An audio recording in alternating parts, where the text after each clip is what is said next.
hello and welcome to the next episode on our miniseries on epistemic injustice.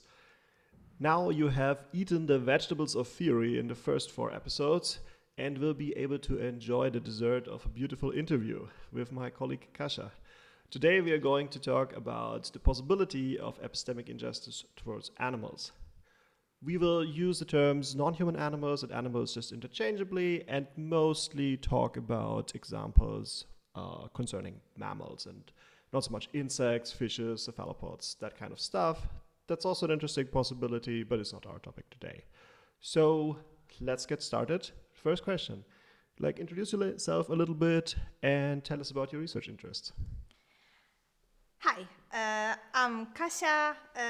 I am interested in non-human animals, as you probably already can guess. And also, I'm interested very much in the attitudes people have towards non-human animals. Right now, I am mostly focused on feminist approaches in bioethics, philosophy of science, and epistemology, and their possible applications to non-human animals. So I think that epistemology will be our main focus today, but the other fields are also super interesting. That's it. Very nice, thanks. So let's just move to epistemology. So, of course, in very broad strokes, you cannot give a full rundown of the issue, but how would you perceive the attitudes of philosophical epistemology towards non-human animals?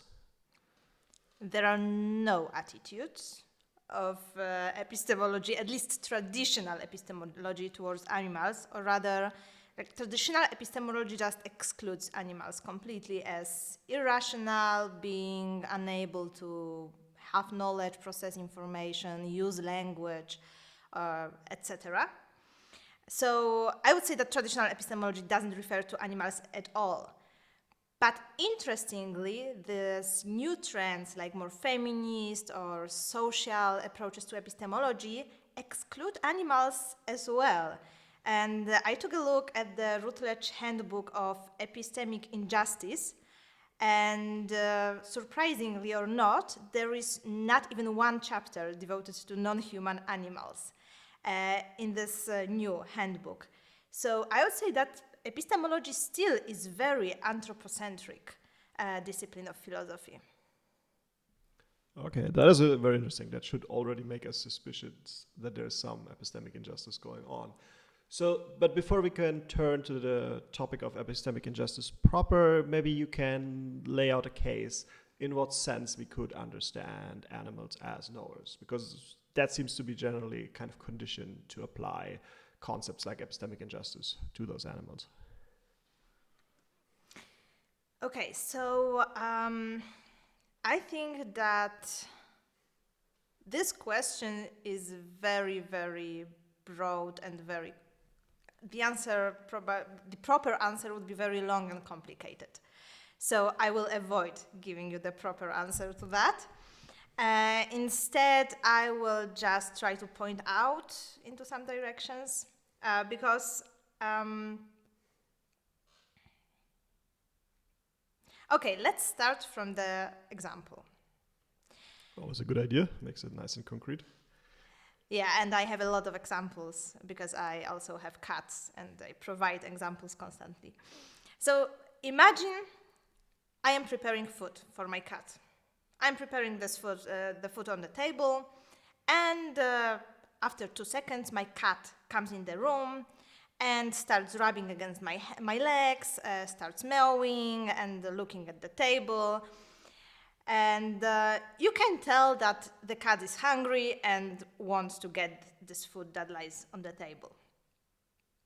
And now the question is, does my cat knows that I'm preparing food for them? And I think that, of course, the answer depends on the definition of knowledge you use. And usually in this epistemology, you can use a standard definition as knowledge as justified true belief.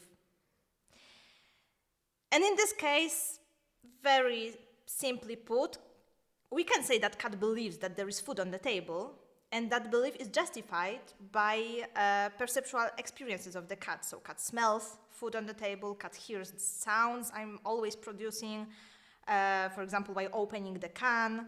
Cat can see the food, etc. So cat has justified belief, which happens to be true as well.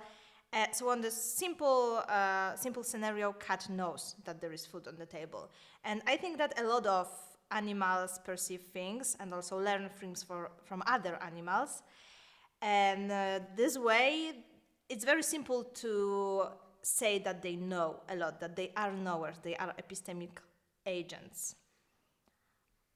Although surprisingly, they were for a very long time not recognized as such in the philosophy, but that's, I guess, another topic. Yeah, that is a very big topic. So that is very interesting. And just to add to this discussion, right, one of the controversial parts of this whole discussion would be what it is to have a belief and if we can properly ascribe it to your cat in that case. But I think there is a lot of plausibility to the idea that we can ascribe a kind of belief to the cat because she could behave contingent on having that belief and all of that stuff. So I think it makes a lot of sense to ascribe belief and then justification and hence essentially knowledge in that case. So given that we have established, at least in some very broad sense, that non-human animals can be knowers, we can move to the actual issue of epistemic injustice. So to structure this a little bit, let's first talk about testimonial injustice.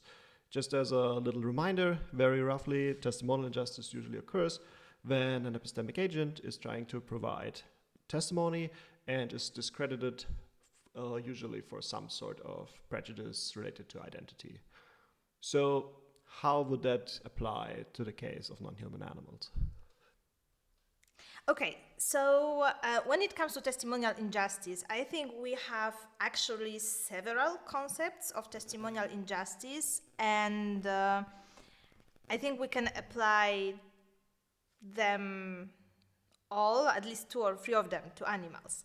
Because maybe the basic question when it comes to testimonial injustice is what are the circumstances in which testimonial injustice is possible to occur? And in the standard picture, by standard picture I mean the Fricker's account, testimonial injustice happens when someone is trying to give a testimony. So speaker is trying to give a testimony and the hearer is able to hear this testimony but just dismisses it for some reasons. Yeah, if the listeners are unclear about it, just go back to the previous episodes. Exactly. Please It go was on. yes, it was described there very well. Yeah. So in this picture we have speaker who knows something and at the same time wants to communicate it. And in most cases, when we talk about non-human animals, they don't want to communicate with humans. They communicate with each others, but their standard response to a human being is just to run away, which is very rational, I would say. There are some exceptions, of course, and there are cases of the standard testimonial injustice happening towards animals, but for the major part of animals, like wild animals, farm animals, etc., they don't even try to communicate with humans because there is no point to communicate with us. Okay, so that's the background, and now let's get to more concrete examples and cases. So when this traditional testimonial injustice, Fricker-like testimonial injustice can happen, when, as I said, when animals try to communicate with humans. So let's set the example. Suppose there is a family gathering. We have Xmas soon coming, so we can easily imagine that. Okay, there is a lot of people in the apartment, and at the apartment also there are 2 cats that live in the apartment. The balcony door is open for a while because people are cooking, etc., and then the door is closed because it's getting cold. Everyone is, by the time, sat by the table, people started eating and chatting. And suddenly people start hearing the scratching sounds. And after a while, they realize that one of the cats is scratching the glass of the balcony door. Someone asks, why is he scratching this door? And someone else answers, oh, he just probably wants to attract our attention so that someone feeds him. Let's just ignore him. And cat goes on with scratching, and finally someone stood up to chase him away from the door. And this person finds out that the other cat is sitting on the other side of the door, on the balcony, and that he was just close on the balcony by accident. Okay, so I would claim that this case is a case where standard testimonial injustice happens. Cat tries to communicate something like, hey, my buddy is there, help him.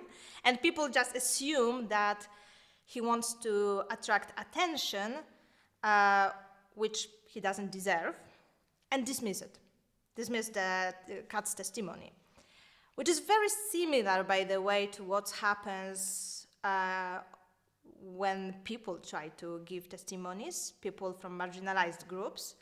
And testimony is often also dismissed because they are claimed just to seek attention or something like that. Okay, so I don't know if you agree with me that it is a standard case of testimonial injustice happening here. It sounds very plausible to me. I mean, there's a little bit of a question if this is triggered by prejudice against cats or prejudice against non-human animals in general, or if there's something else going on. But I find it a quite convincing case. Yeah, I think I would agree with that. Yes. Okay. Great. I was thinking a long time about this example. Okay. So, however, that is not very common because, okay, things like that can happen with our companion animals, but there is this condition that people have to be attentive to the animal in the first place and be able to notice attempts of communication. And I would argue that the more common testimonial injustice that is happening is testimonial quieting. So testimonial quieting is this another level of testimonial injustice, and it happens when we just don't hear the speaker at all. We don't perceive what the speaker does as communication. Mm-hmm. And I think we also can modify the example I gave for it to be an example of testimonial quieting instead of testimonial injustice. So imagine that instead of answering that the cat probably just wants to attract attention and get someone to feed him, someone answers that, I don't know what this cat is doing, he's just the cat. So in this case, the attempt at communicating anything is just dismissed. Mm-hmm. Cat is just behaving randomly because he's a cat. And I think that this is the most common case, where when we are treating animals, we don't treat them as able to communicate. I think that there is this another level of epistemic testimonial injustice going on here, which results in testimonial quieting. And this another level is epistemic exemption, the term I found in the dissertation by Rebecca Tuvel. So she claims that because testimonial quieting happens when someone tries to give testimony and we do not recognize this testimony as testimony or communication. Mm-hmm. And what she claims is happening with animals is that we take a step back and we do not recognize them as able to communicate at all. So then any attempt at communication is just disregarded, immediately, because animals are not perceived as knowers or able to communicate. So this is this extreme example of, I think that someone would call it this preemptive testimonial injustice. Am I right? Yeah, you could definitely call it. That is like one case. I think preemptive epistemic injustice is kind of a pretty broad class that would also include something like quieting, silencing, smothering. But yeah, I would also put exemption into that class. Yeah, so that would be this extreme case when we just don't perceive someone as belonging to epistemic realm at all, let's say. And this level, I think, doesn't require animals to even try to communicate with humans. for this testimonial injustice to happen, because this happens before any attempt of communication. So we just assume animals are unable to communicate, and we don't notice any attempts of communication. And animals can try to communicate with us or with other animals or whatever. We just don't see it all as a communication. And I have an example to illustrate that. And the example is about sperm whales. So, and the sperm whales will come back later when we will talk about hermeneutical injustice, I think. So let me introduce sperm whales. I chose them because I'm just reading this book, Becoming Wild, How Animal Cultures Raise Families, Create Beauty, and Achieve Peace. And sperm whales are in this part of raising families. Because people known them for a very long time, because they were hunting for whales, for meat and other resources. So people were perceiving whales just as this like resource for meat or other things. And for the very long time, it was assumed that whales are not able to communicate with each other at all. And it took very, very long time, until I think 1950s, where researchers found out that they are producing some sounds to echolocate, and then they discovered that they use the same sounds, like these click sounds, to communicate with each other. And then it was discovered that, for example, each family has their own code to communicate, for an individual to know if they are approaching their own family or some other family, etc. So they have like this code name like clicks or sequences of clicks.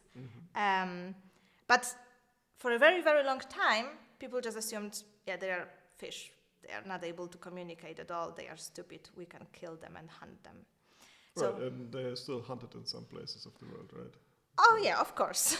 And this knowledge is not very broadly publicly known, let's say.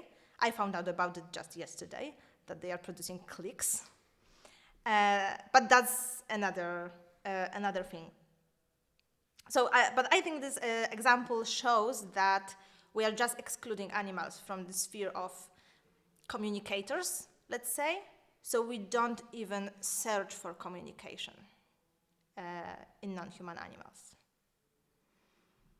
I don't know if you like my example of sperm whales. This is a beautiful example. I enjoyed very much. I love that we introduced this character on the podcast.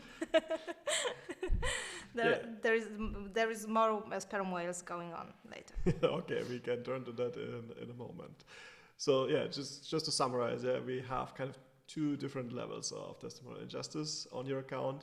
One is mostly applicable to companion animals, maybe to certain kinds of farm animals. I don't even know. And some wild animals. And some wild animals, I guess, yes. Yeah. Which is kind of a more classical case of testimonial injustice, where an act of communication is recognized as such, but just discredited. And then you have this more extreme form, where the other side is not even considered a communicator at all. So I think that these are some very strong cases for testimonial injustice against animals. So having given at least a very basic introduction to that issue, let us turn to the second major kind of epistemic injustice, which is hermeneutical injustice. So this is usually understood, very briefly, as a kind of shortcoming in the collective interpretive resources that makes it difficult for a particular group to make sense of their experiences. So I think the first question that we should ask ourselves when it comes to animals, how does that apply to them at all? Because usually these interpretive resources are understood as concepts, and while that's debatable probably, most philosophers would assume that animals do not have concepts. So how can we even apply that concept to animals, like the concept of hermeneutical injustice? Okay, so I think there is a lot going on in the definition of hermeneutical injustice, in this original definition. Because the original definition requires a lot of steps, let's say. So it requires that there is some group of individuals who cannot make sense of their own experiences because there is this gap in our collective interpretive resources. And that is hermeneutical injustice. But I think that it might be possible to just focus on this part of gap in the collective interpretive resources and claim that this gap or this bias, which is created because our interpretive resources are, shaped by people in the position of power, people in the privileged position, etc., and they omit experiences and input from other marginalized groups. That's the injustice. The injustice is happening just on the level of our interpretive resources being unjust, and it is not necessary for the group misrepresented to be able to use the interpretive resources. And there is even a term developed by Paul Michal Podolsky to describe this hermeneutical injustice oriented towards a group that might be not able to use the interpretive resources. So it's like this other-oriented hermeneutical injustice. So he claims that, this account when I cannot make sense of my own experience because of this gap in hermeneutical resources is very important one, but there is also the situation when I cannot make sense of experiences of others, like non-human animals, because there is this gap in our collective resources, and we cannot make sense also of oppression that animals are experiencing because of this gap, and that is also another kind of hermeneutical injustice that was overlooked maybe in this original proposition. So I don't know what you think about that. No, I find that very compelling, right? This would also apply to the case of humans who have some kind of severe mental disability that makes them at least plausibly unable to use concepts also, right? This would also apply. This kind of concept of hermeneutical injustice would also apply to that group, presumably. Yes, because the injustice happens at the level of our concepts or like interpretive resources in general, and not on the level of who uses them. And also, of course, there is this problem of hermeneutical gap when it comes to non-human animals. We just don't know a lot about them, a lot about their experiences, a lot about what they're going through, because our interpretive resources are shaped by us and from the point of human interests. But this would be like too simple picture because, of course, we now know much more than before.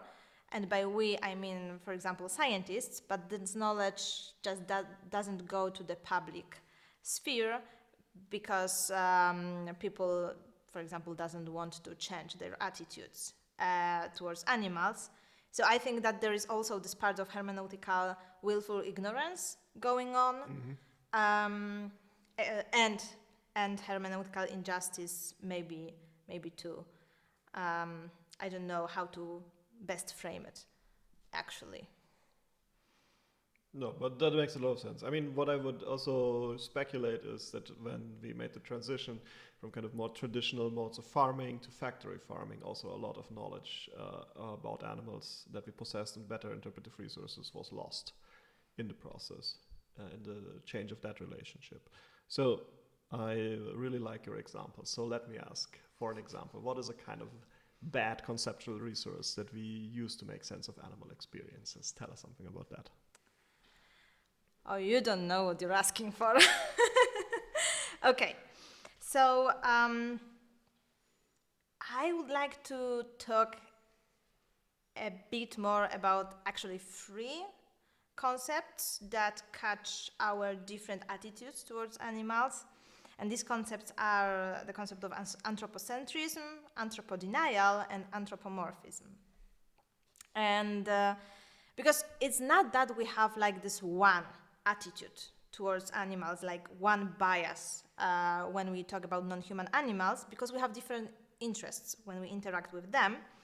So we take different attitudes towards them, and we take different attitudes towards different groups of non-human animals as well. So we think about farm animals differently than about companion animals, because we think, for example, about companion animals as these cute little creatures that live with us and keep us happy, while we tend to think about farm animals as this like stupid animals who doesn't know what's going on with them, and that's why we can kill him. We can kill them and keep them in captive because they don't even know what's going on.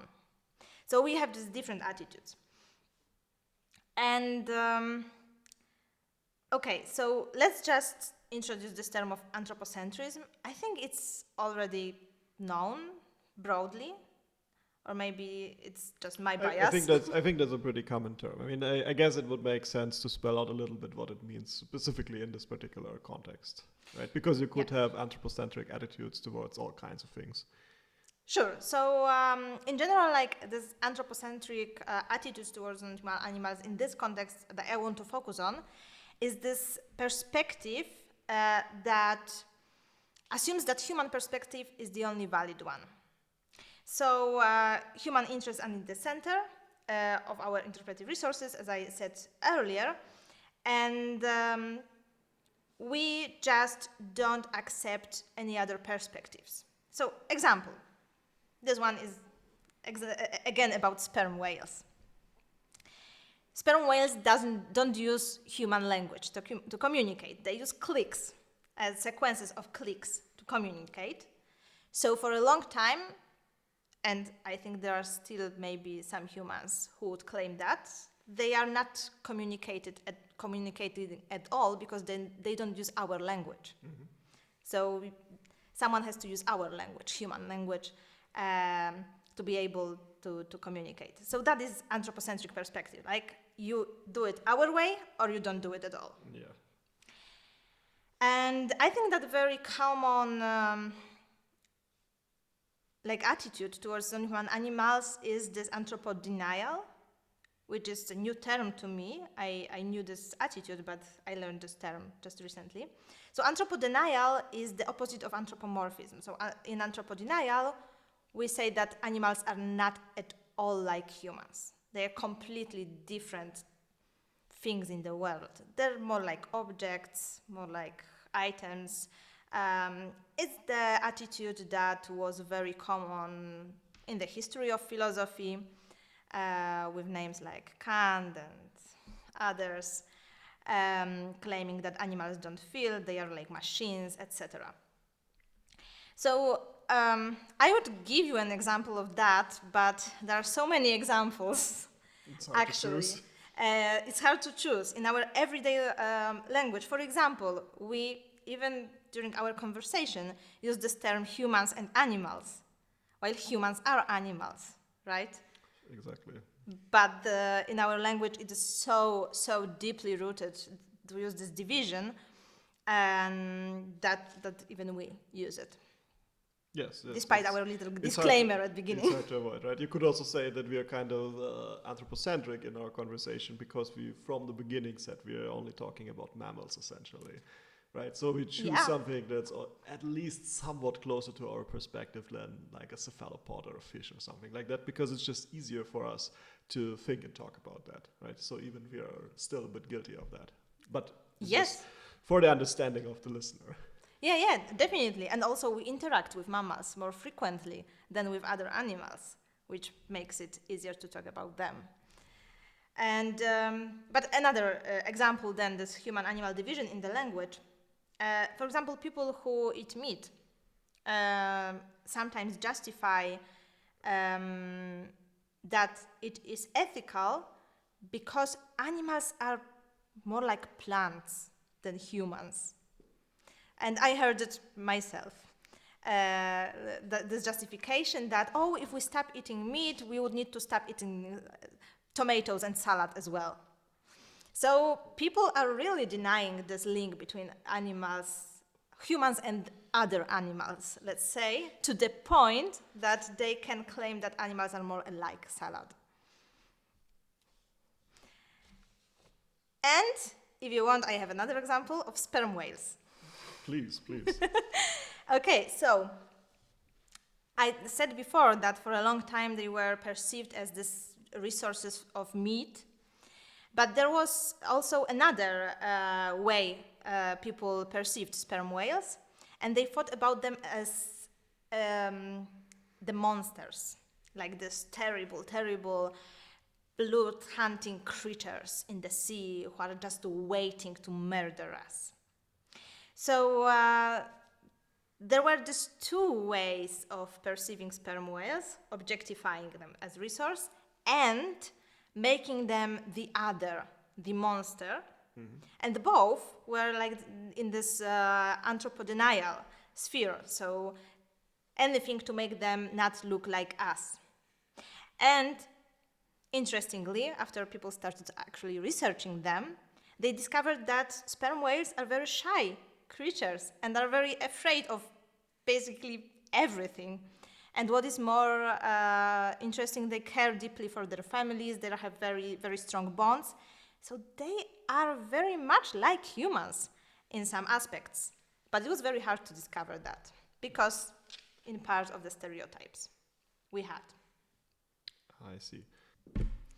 Okay, so the second way we are thinking about animals is like this anthropomorphization. So we are attributing human characteristics to animals. And let's just give me a quick example of like circus bears. So I think it's not happening anymore, but in the past it was very common to take wild animals in the circus and to show them to the crowd, but not in their natural way of being. Instead, they were very often anthropomorphized. Am I pronouncing correctly? I think I would say anthropomorphized, but I'm also not a native speaker of English, so I think we're good. Okay, we can understand each other. That's the most important. So, for example, bears were very often presented in like skirts or dresses and dancing on their hind legs. So that's clear anthropomorphization, not on the level of concepts, but on the level of like representation of an animal. And one could say that it's not just anthropomorphization, but also like feminization of bears to present them to public and to make laugh of them. But that's another level and another topic for another discussion, I think. Okay, so that's it about anthropomorphism. Okay, great. So now we have a good understanding of the broad strokes, at least, of how hermeneutical injustice toward animals can look like, what some of the problematic concepts and faulty interpretive resources are that we're using. Just as a disclaimer at the end, the kind of point of the discussion of epistemic injustice towards animals, it should be clear from the examples, I think, is also that these are very closely connected to a lot of material injustices towards those animals, right? So we are not just having an academic discussion about animal epistemology, but this is very closely linked to the attitudes towards animals and all of the material injustices that they are suffering. So thank you very much for the interview, Kasia. It was a pleasure. Thanks, Christoph. It was very nice to meet you. And I hear everyone else on the next episode. Bye.